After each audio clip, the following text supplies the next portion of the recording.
اگر تو خدا کو پانا چاہتا ہے تو خدا تیری مٹھی میں بیٹھا ہے۔ اگر وہ بندہ اپنے اوپر ہی غور و فکر کرے تو اللہ رب العزت نے انسان کے جسم میں ایسے ایسے راز رکھے ہیں کہ اللہ کی اس تخلیق کو انسان دیکھ کر تو اللہ رب العزت کے ساتھ جڑتا چلا جائے گا، اس کے قریب ہوتا چلا جائے گا۔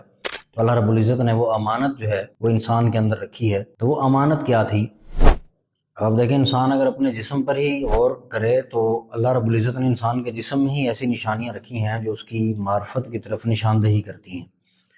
اب اس سے پہلے میں آپ کو آیت آپ کے سامنے میں پیش کرتا ہوں۔ یہ آیت ہے جی سورہ احزاب 72 نمبر آیت ہے سورہ احزاب کی۔ اللہ کریم نے فرمایا انا عرضنا الامانۃ علی السماوات والارض، کہ جب میں نے ایک امانت دینا چاہی تو میں نے آسمان سے پوچھا، زمین سے پوچھا، والجبالی، میں نے پہاڑوں سے پوچھا کہ تم یہ بار امانت اٹھاؤ، لیکن انہوں نے انکار کر دیا۔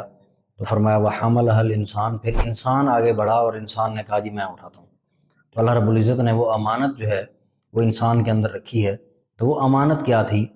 وہ اگر آپ دیکھیں قرآن کریم میں ہی آپ دیکھیں تو اللہ رب العزت خود فرماتا ہے کہ انی جاعل فی الارض خلیفہ، میں اپنا نائب بنانے لگا ہوں۔ یعنی اللہ رب العزت نے اپنا نائب بنایا ہے انسان کو، اپنی حقیقت کا، اپنی معرفت کا، اپنی محبت کا پیکر بنایا ہے اللہ رب العزت نے۔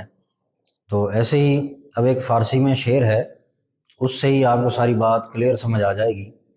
اللہ رب العزت نے یہ جو کرم نوازی فرمائی ہے انسان پر، یہ انسان، جیسے میں نے عرض کیا کہ انسان کی پوری باڈی میں اگر وہ بندہ اپنے اوپر ہی غور و فکر کرے تو اللہ رب العزت نے انسان کے جسم میں ایسے ایسے راز رکھے ہیں کہ اللہ کی اس تخلیق کو انسان دیکھ کر تو اللہ رب العزت کے ساتھ جڑتا چلا جائے گا، اس کے قریب ہوتا چلا جائے گا۔ تو آپ دیکھیں کہ آپ یہ ہاتھ اگر کریں نا تو لفظ اللہ جو ہے وہ اسی ہاتھ سے بنتا ہے، اسی میں ہی اللہ رب العزت نے پورا نقش رکھا ہے۔ یہ آپ دیکھیں کہ یہ الف ہو گیا، اور لام، درمیان والا لام جو ہے وہ اللہ رب العزت کے اسم مبارک میں وہ مطلب بڑا ہوتا ہے، اور ادھر شد ہے، کھڑی زبر ہے، تو یہاں فنگر دیکھیں، مڈل فنگر جو ہے یہ بڑی ہے، اور یہ پھر دوسرا لام ہو گیا، اور یہ ہے ہو گیا۔